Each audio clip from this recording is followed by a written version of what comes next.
Saudara, pesona air terjun Rayap di pedalaman Aceh Utara sepertinya bisa dijadikan pilihan lokasi wisata Anda akhir pekan ini.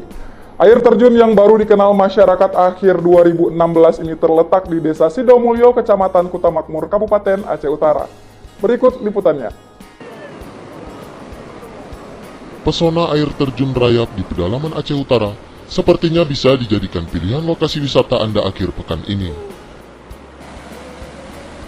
Air terjun yang baru dikenal masyarakat akhir 2016 ini terletak di Desa Sidomulyo, Kecamatan Kutamakmur, Kabupaten Aceh Utara.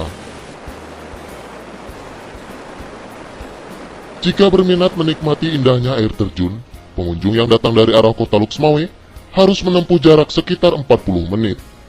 Dan Anda pun harus berjalan kaki sekitar 200 meter dari lokasi parkir dengan kondisi jalan yang menurun. Karena akses menuju lokasi tersebut harus melewati jalan kecil di tengah-tengah hutan. Namun lelahnya perjalanan Anda akan terbayar dengan pesona sejuk dari air terjun Rayap yang masih asri ini. Meski terletak di dalam hutan, air terjun ini paling ramai dikunjungi wisatawan saat liburan tiba bersama keluarga. Airnya yang dangkal pun juga dapat dinikmati oleh anak-anak Anda untuk bermain. Anda juga dapat menikmati sensasi terapi dengan berdiri di atas guyuran air terjun.